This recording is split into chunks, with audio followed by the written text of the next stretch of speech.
Hi, I'm Ezequiel Canales. I'm in Mr. Donnie's Period 3 classroom, and I'm here to introduce the Grime Sisters. Hello, my name is Arabella Yabut. I am also in Miss Tadani's class, and I am also here to present the unsolved case of the Grime sisters. So, on December 28th of 1956, Barbara, being 12, and Patricia, being 15, the Grime sisters, they went out that night to go see the Love Me Tender movie, which was an Elvis Presley movie, because they were huge fans, and they never came home. This happened in Brighton Park, Illinois. Around 11:30, they were expected to come home from the movie, and they didn't, so their mother called the police.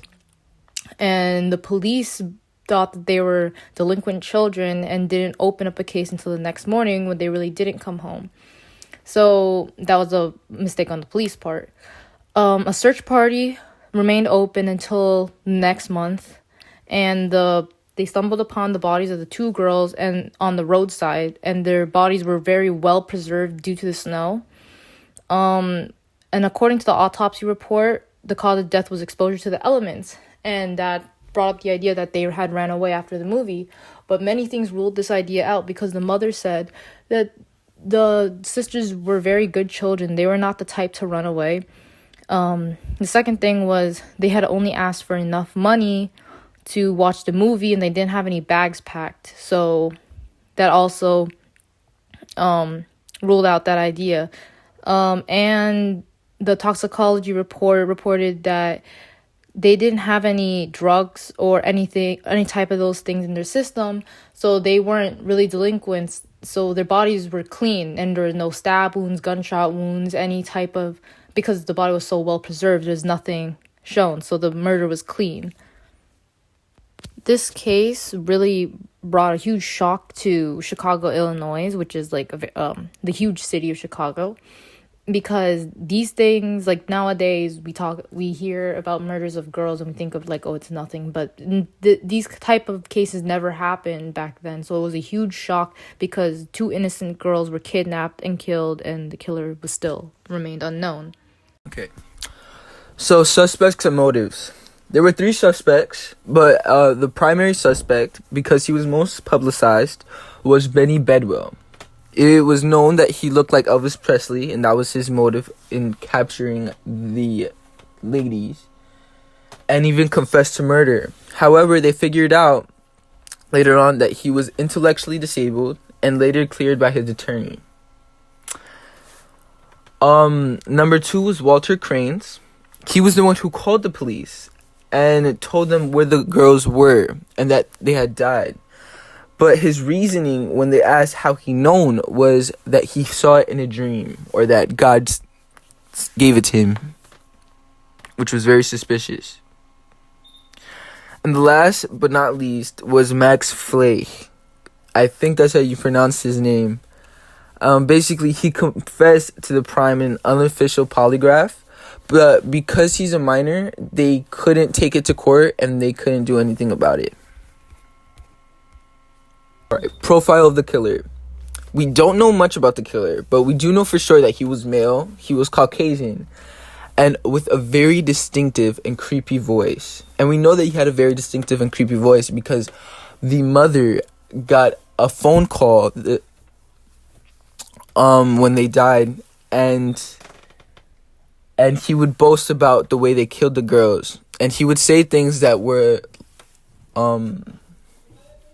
not out in the open, not publicized yet. So again, the way the girls died is not known, and the true modus operandi is not known either. But at the time, there was a main suspect, which was Edward Budwell, at the time of the investigation, because of 2 things. One, the story that he was telling and the testimonies matched up, and that he resembled Elvis Presley. And though the girls were very good children, they were huge fans of Elvis Presley. So of course they would follow a man who looked like him.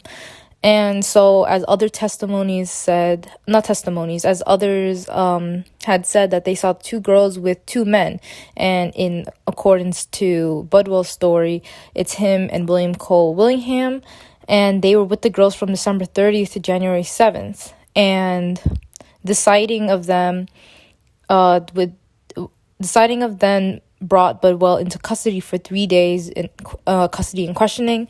And he told the story that the girls went with them and they would drink and party and everything, and they went with them until they refused to have sex with him and Willingham. And then he proceeded to tell them how they beat them and threw them into a ditch.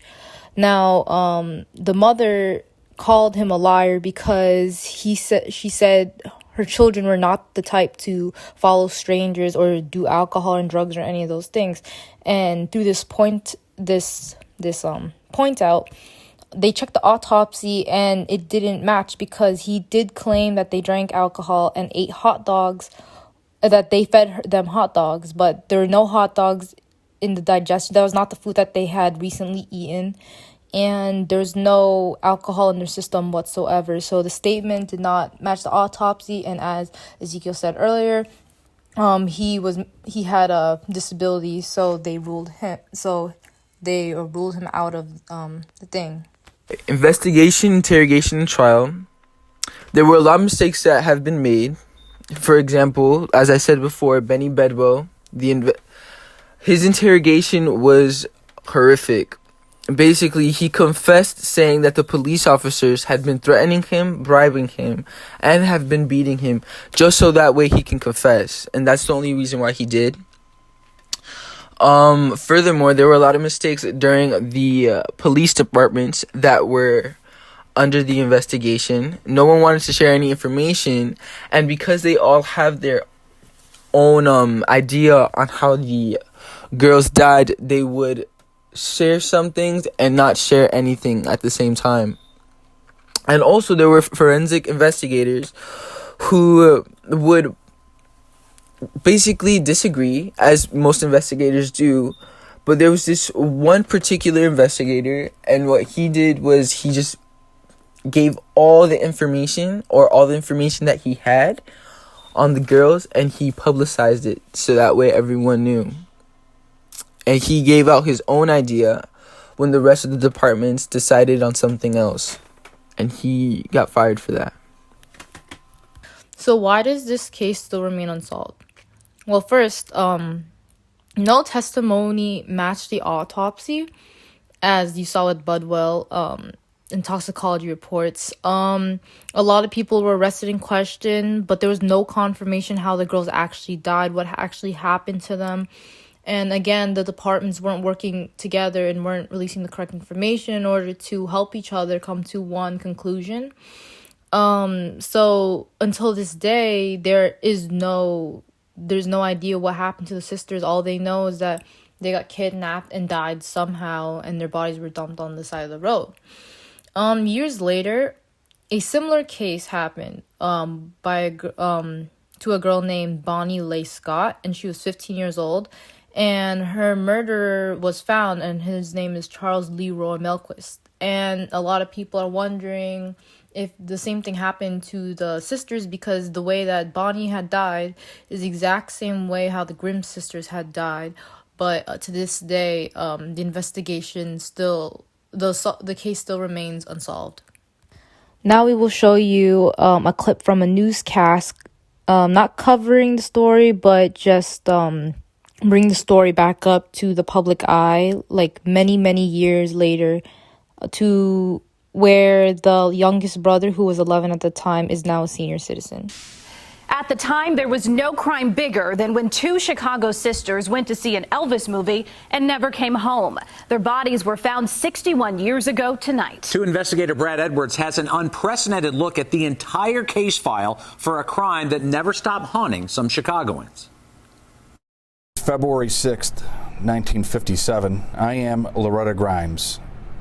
My 2 daughters, Patricia, 13, and Barbara, 15, were found dead on January 22nd. Cook County Cold Case Detective Jason Moran. Is there any hope to solve this one? Sometimes the passage of time works against you. The original Chicago police report, the first time publicly viewed.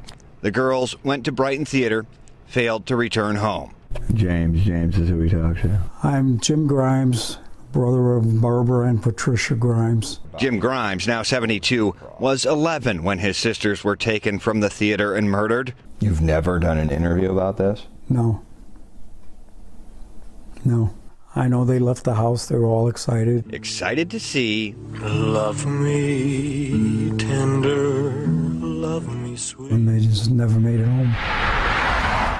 A month after their disappearance, their nude bodies were discovered here in what's now Burr Ridge. Here, a picture then. It was a sensation. I think Charles actually physically did it. Former police investigator Raymond Johnson is an expert on the case. He believes admitted long-dead child killer Charles Melquist did it, but was never charged. You believe there are people alive today that know what happened? Absolutely. The destination is on your right. We went to visit one of those people who may still know something. That's the guy that's going to know the most about what happened. You're right here? Right here, right here, right here, right here. You're one of the kind of few people that knew him that are still around. Later, we got him on the phone. Is there anything you want to say about that time?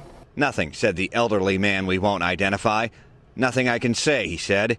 It's all in the past. That's all I can say. Did they suffer? There's just so much that you think about, and there's just no answers. Like who at the girls' headstone at Holy Sepulchre in Plot 37? Who left flowers recently? It wasn't their brother. One more question. Do you think you'll get an answer? I don't think so, but I hope so. This terrible thing that happened to my darling girls. Please, please never give up. Above this detective's desk is this letter from a haunted mother who never found out. Keep on working, and I'll keep on praying. Sincerely yours, Miss Loretta Grimes. Brad Edwards, CBS 2 Investigators. Brad, thank you. It is still officially an open case in Cook County, and surprisingly, there were original DNA samples, but those led to no answers. Wow, chilling to hear that letter, especially from the mother, hoping for a all resolution. these years later, too. Yes. Yeah. And that's about it. Here's our works cited. This was our presentation on the Grimes sisters and their investigation.